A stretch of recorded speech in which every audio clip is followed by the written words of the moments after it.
हे राम। हाँ प्यारे मित्रों,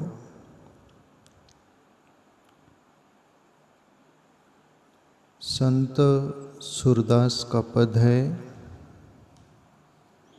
उस पर अपन परिचर्चा करेंगे।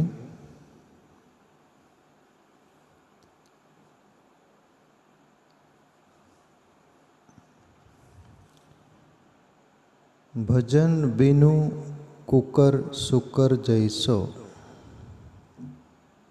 जैसे घर बिलाव के मुसा, रहित विषय बस तैसो।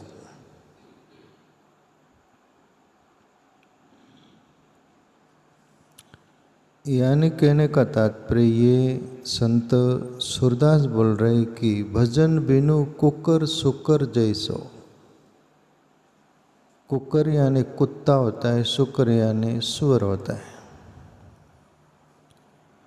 और भजन के बिना वैसा ही जीवन है। संत लोग थोड़ा लगेगा अपने को कि वो कठोर भाषा में बोलते हैं, कठोर ढंग से बोलते हैं, जो हमें कुछ लगे, और लगना भी तो चाहिए, लगेगा तभी हम सुधर पाएंगे। वैसे भी इस दुनिया में बुद्ध बोले कि 3 प्रकार के घोड़े होते हैं। एक घोड़े को मारो तो ही चलता है, एक घोड़े को डांटो तो ही चलता है, एक घोड़ा इशारे में चलता है। वैसे ही 3 प्रकार के लोग होते हैं। एक को कुछ फटका दो तो ही रास आता है, और एक को डांटो डपटो तो ही रास आता है, और तीसरा चतुर इशारे पर काम करता है। ऐसे 3 तल पर 3 प्रकार के लोग होते हैं। इसलिए संत सूरदास थोड़ा उस अंदाज में बोल रहे, जैसे कि कोर लगा कर जैसे बोलते हैं ना, उस अंदाज में, जो कि अपने को थोड़ा सा शब्द ऐसे लगे, हृदय तक पहुंच जाए उस अंदाज में, कि भजन के बगैर तुम्हारा अपना जीवन बोले कुकर और सुकर जैसा है, कुत्ते जैसा और सुअर जैसा। अभी ऐसा क्यों बोला? कुकर को कोई पड़ी है, फिक्र है, चिंता है, घर बांधना है, बच्चों की शादी करना है, कपड़े लाना है, मिठाई लाकर खाना है, कि ये सो आराम से रहना है, लोगों में नाम कमाना है, कुछ कर गुजरना है। कुत्ते को कोई फिक्र? बस भूख लगी 2 घर घूम फिर लेता है, खा लिया, कहीं भी पड़ा रहता है। भजन के बगैर ऐसा ही कुत्ते की तरह जीवन होगा, और कुत्ते का कोई ठिकाना नहीं है, वैसा तुम्हारा अपना भी ठिकाना नहीं रहेगा। और कुत्ते की तरह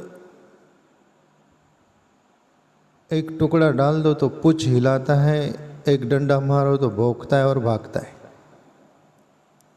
उतनी कैपेसिटी का हमारा जीवन रहेगा। और दूसरी बात, सुअर जो होता है ना, डुक्कर, पिग, ये सो आराम की जिंदगी उसकी गटर है। एसी रूम है, एसी होटल है, फ्री का पैसे खर्चना पड़ता है उसको। न नहाने की फिक्र, न धोने की फिक्र, न साफ सुथरा रहने की फिक्र। वो सुअर तरफ देखो, अपन कहीं भी जाते उनको देखकर मन फड़फड़ाता है, अंदर कुछ होता है, कितनी गंदगी से भरे, गंदगी ही खाते हो। सुअर को कुछ दुनिया की पड़ी कि हम कोई और अलग है, कि दुनिया कोई अलग है, दुनिया क्या कर रही, हम क्या कर रहे, दुनिया कैसी जी रही, हम कैसा जी रही, करना क्या क्या नहीं करना चाहिए। सुअर को कोई फिक्र? भजन के बगैर कुत्ते और सुअर जैसा जीवन होगा, और यदि जीवन में भजन होगा, भजन से सुमति रहेंगी, सुनीति रहेंगी, और भजन से शांति रहेंगी, जीवन स्थिर रहेगा, मन शांत रहेगा, बुद्धि स्थिर रहेंगी, आत्मा प्रसन्नता से भरी रहेंगी, कोई बात का टेंशन जैसा नहीं रहेगा, एक समतापूर्ण जीवन रहेगा। समता यानी समाधान पूर्ण भजन रहेगा जीवन में। जिंदगी मिली है ईश्वर का भजन करने के लिए, ईश्वर का चिंतन करने के लिए। प्रभु ये तन दिया है आपने, शरीर, उसमें आत्मा भी आपकी है, सब कुछ आपका है। आपने दिया है तो उसकी व्यवस्था भी सब कुछ करके दी है, तो मेरा कर्म करने का फर्ज है और आपको पुकारने का, प्रभु मैं तेरा हूँ, आप मेरे हो। तो ये भजन से ये उपज होगी और ये सभी कुछ शुभ होगा।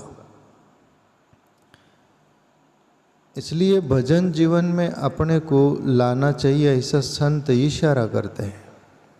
और जो संतों की वाणी सुन लिया और भजन में लग गया, उसका जीवन, प्यारे मित्रों, ये दुनिया की आमिरी जो होती है ना, वो कोई भी महत्व मायना नहीं रखती। ब्रह्मानंद का भजन है ना एक,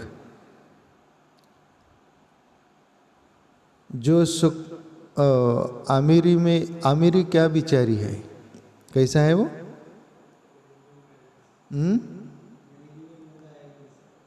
नहीं वो, हाँ, कबीर का, कबीर भी उस अंदाज में बोले, ब्रह्मानंद भी बोले।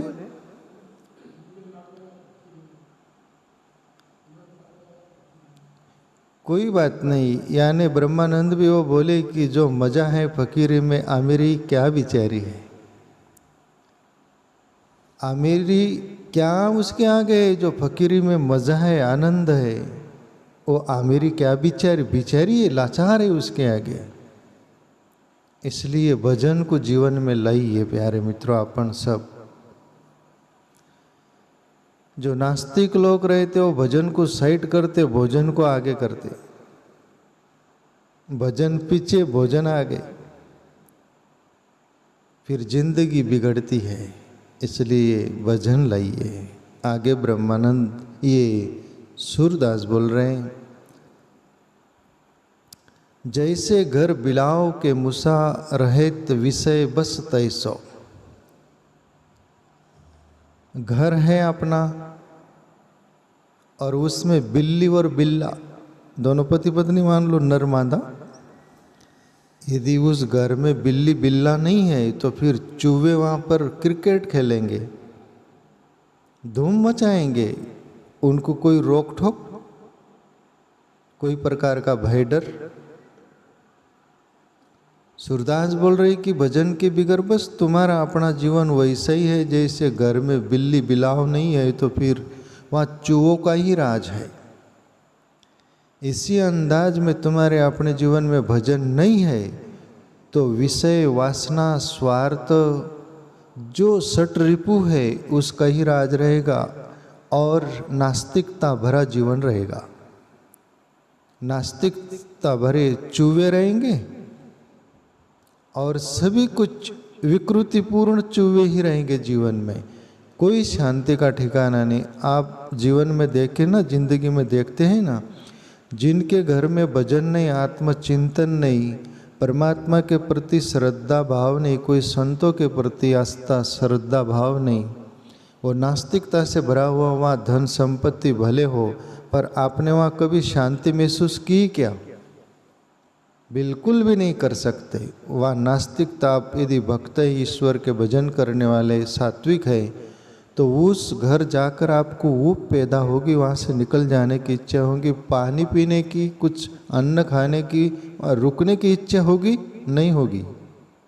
और कोई भक्त हो, प्रभु श्री कृष्ण की बात ले लो ना, दुर्योधन के वहाँ भोजन के लिए आमंत्रित किया था, बहुत प्रकार का भोजन था, पर विदुर चाचा के वहाँ सुलभा और विदुर दोनों पति पत्नी का भाव कितना था। सुलभा उनकी पत्नी थी, विदुर की छिलके खिला रही, केले नीचे फेंक रही, फिर भी भान नहीं, इतना प्रेम। वहां पर प्रभु श्री कृष्ण गए, दुर्योधन के वहां भोजन नहीं किए। जो ब्रह्मानंद बोल रहे हैं ना, ये ब्रह्मानंद का बहुत याद आता है, नाम का आ जाता है, सूरदास। जैसे घर बिलाव मुसा रहित विषय बस तैसो।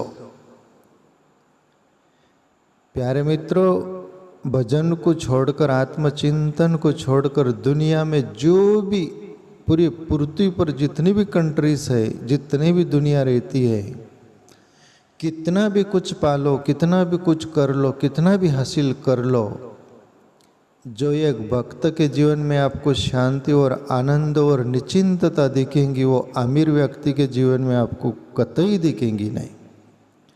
वो टाइम पर सीधा खाना तक नहीं खाता, सोता है तो नींद की गोली लेता है।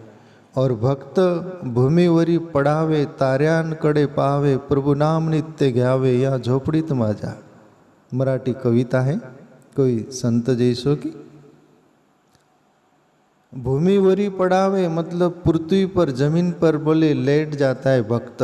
तार्यान कडे पावे, तारा तरफ देखता है, ऊपर आकाश तरफ। प्रभु नाम नित्य घ्यावे, या झोपड़ीत माझा, बोले झोपड़ियों पर ईश्वर का नाम लेता है, निश्चिंत नींद आ जाती है, निश्चिंत जीवन रहता है। आमिर के वहाँ थोड़ा भी खड़बड़ किया तो देखो चोर है क्या है। सोना बहुत आ जाता पर सोना चला जाता है जीवन से, चैन चली जाती है। इसलिए जो सुख पाओ राम भजन में, सो सुख नाई आमिरी में। आगे बोले संत सूरदास, बक्की और बग गिद गिदनी आई जन्म लियो वैसो। उन हूँ के ये सुत द्वारा है, इन्हें भेद कहूँ कैसो। सूरदास बोल रहे हैं कि बक्की और बक, गिद्ध और गिदनी, ये दो प्राणी जो होते ना, एक तो बकरी और बकरा भी होता है इसका अर्थ, और बगुले और बगुली भी होती है उसका अर्थ। और दूसरी बात गिद्ध गिदनी यानी गिदड़, गिद्ध और उसकी मादा। गिद्ध गिदनी यानी दोनों पशु है ना, पक्षी है ना। आई जन्म लियो वैसो, बोले यदि हरि भजन नहीं है, परमात्मा का भजन नहीं, तो तुम बक और बगी, ये बकरे बकरी या तो बगुले और बगुली और गिदनी और गिद्ध जैसे, इस कैटेगरी का जीवन है तुम्हारा। फिर उनको भी कोई फिक्र नहीं। बगले जो होते हैं उनको क्या फिक्र है, गिद्ध गिदनी को क्या फिक्र है। कहीं भी डोर जानवर मर गया तो वहाँ आयती मांस खाकर पड़े रहते हो। पानी में वो बगुली जो होती है, वहाँ से मछली आयती मिल जाती, खाकर पड़े रहते हो। उनके जीवन में भजन नहीं, तो तुम्हारे जीवन में भी भजन नहीं, तो उनसे ज़्यादा तुम्हारी कैटेगरीज नहीं।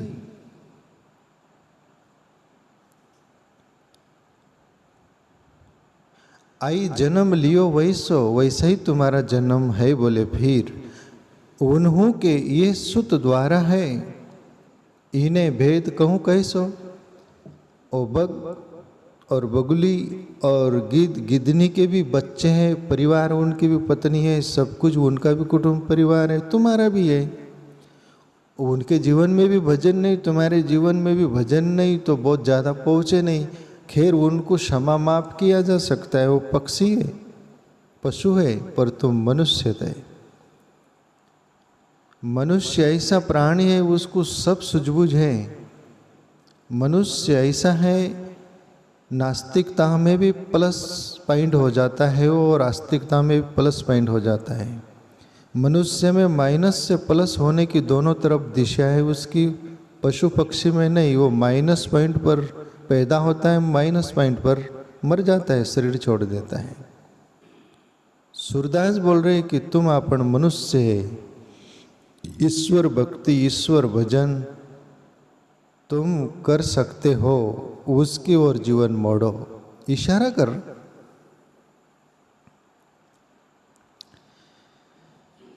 आगे बोलते हैं संत सूरदास, जीव मारी के उदर भरत हैं, तिनके लेके ऐसो, सूरदास भगवत भजन बिनु मनो उठ खर भैसो। बहुत जैसे कोर लगा के बोला जा रहा है ना बातें, क्या बोलते हैं ऐसा है ना, ऐसा कि वो कलेजे को छेद हो जाए, और छेद होगा तभी जाग सकते ना, पड़िया बेल की तरह जीवन होगा तो। कोई कोई बेल होते नीचे गिर गए तो उनको मारना पड़ता है, वो तब उठते हो। ऐसा ही संत ऐसी भाषा बोलते जो तुमको चोट कर जाए, लग जाए। भरतरी को लग गई सबदरी लागी, सो जाने गापिल क्या जाने। गोरखनाथ से बोले, गोरखनाथ बोले जाओ महल में राज करो। ऐसा नहीं गुरुदेव, आपके शब्द दिल को छू गए, लग गए, आप मैं नहीं लौटूंगा। अभी ये जो बोल रहे संत सूरदास, इसमें चतुर तो इशारे में समझ जाएगा। कोई डांट फटकार वाला कैटेगरीज का होगा तो वो मध्यस्थ होकर समझ जाएगा, पर जो एकदम पड़िया बेल की तरह ही होगा, निश्चल जिसको बोलते हैं, वो भी जागने की संभावना है। इसलिए क्या बोले, जीव मारी के उदर भरत है, तिनके लेके ऐसो। ये जीव पशु, ये पक्षी, ये भी कोई जीव को खाकर पेट भर लेते हैं। तुम भी अनेक प्रकार का जीव मार के या कुछ भी अन्न खा के या जो भी कैसे भी उदर भर लेते, पेट भर लेते, वो भी पेट भर रहे हैं, तुम भी भर रहे, फर्क क्या है? वो भी जीवन जी रहे, तुम भी जी रहे, फर्क क्या है? फिर तो तुम पशु पक्षी के गिनती में आ गए ना, तुम तो मनुष्य थे ना। तुम्हारे में तो फर्क और बदलाव होना चाहिए ना, पर तुमको मालूम नहीं, हमको मालूम चला है, पता चला है, अनुभव हुआ है, इसलिए हम आपको बता रहे हैं। आप जाग जाओ तो जाग जाओ, और जो सोए हुए रहे थे वो जाग गए तो फिर नींद के स्वप्न से बाहर आ जाते हैं और आश्चर्य से देखते हैं कि स्वप्न में जिंदगी क्या होती है और जागे हुए में जिंदगी क्या होती है। जीव मारे के उदर भरत है, तिन के लेके ऐसो, सूरदास भगवत भजन बिनु मनो उठ खर भैसो। सूरदास बोल रहे संत सूरदास की भगवत भजन बिनु, बोले भगवान के भजन के बिगर तुम क्या हो? बोले आखरी बाण है ये। क्या बोले?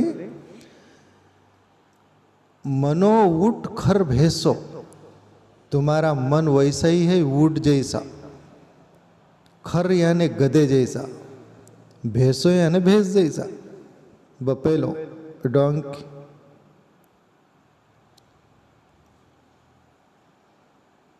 तुम मनुष्य हो, जाग जाओ, तुम पशु नहीं, पक्षी नहीं। पशु पक्षी भी अपने पेट भर रहे, बच्चे पैदा कर रहे, जीवन जी रहे, सब कुछ उतने पर वो खत्म हो सकते हैं, पर तुम कुछ कर सकते हो। जागना हो तो जाग जाओ। संत सूरदास की ये बातें हमारे दिल को छू जाए तो प्यारे मित्रों, सूरदास की तरह हम भी जाग सकते हैं।